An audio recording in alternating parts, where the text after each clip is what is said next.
Hello, and welcome to Pandora Astrology's monthly horoscope for Aries. I'm Jamie Kale Miller. And I'm Julia Mikas, and hello, Aries. I'm going to talk about career and finance for you both this month. Let's start off with a financial asteroid series who continues retrograde in your 10th house. So, whenever Ceres is retrograde, it's the time of financial review, and you're looking at your career right now and seeing how is this? How am I making enough money with this? Are there ways that I can tweak or adjust my career in order to support myself more financially? We're having Financial Crisis Day, all of us on July 5th when that 10th house series that's retrograde is opposite the sun in the fourth. So there could be some pull with home and career when it comes to money. Maybe you've been relying on your family for money and now it's time to go out and make more on your own. And this is all happening during a new moon in Cancer, which means a new cycle is opening up in your fourth house matters as well. So that could mean new activities around the home, new events with your family, for example. Now, Venus rules your second house of money, and she's in the fourth house until July 11th. So for the first part of July, if you do need to ask your family for a little bit of financial help, it's more likely you're going to get it. Then she moves into the fifth house of fun and children as well. Now, Saturn rules your career and is going retrograde this month in your 12th house. So this is not a time and a year where you really feel like you are out in the spotlight in your career so much.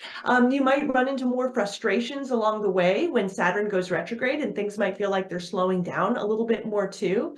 You also might feel a bit bogged down when your ruler, Mars, enters your second house until July 20th. So that means you're going to be very driven to gain more money. You might run into more money frustrations, even fights over money as well. So just beware of that. Then Mars will move into your third house, and that's definitely going to be very stimulating. You're going to want to be out and about more, but you could also be a lot more distractible at your job. It could be a good time if you have to get a lot of writing done. Then on July 21st, we've got a full moon in Capricorn in your 10th house, meaning that by the end of the month, you're going to be finishing up some big cycle that's been happening at your job. And I know that Jamie has some stuff to tell us about relationships for you. Yeah, it's true.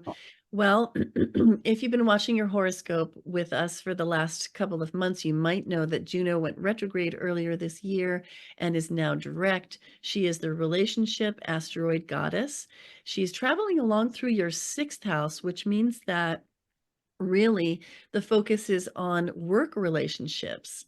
And how do you relate with people at work? What are your connections with your colleagues like, and your networks through work?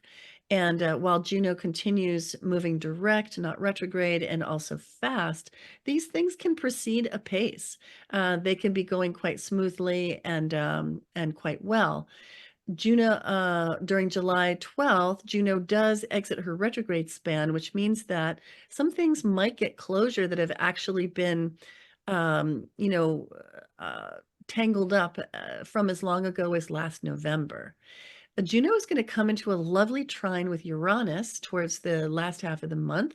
And Uranus being the archetype to do with tribe and community and networks, that can really amp up your networking through your job.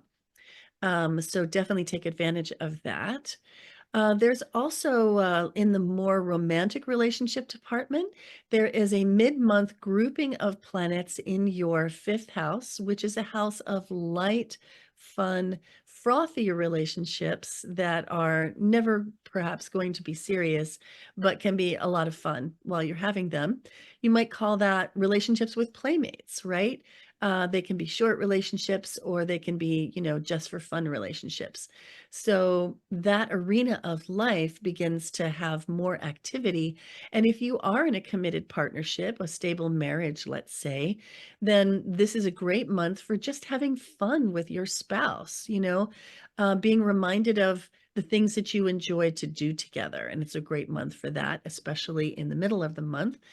Venus moves into the fifth house on July 11th. This is known as the house of Venus's joy. She loves to be in this house.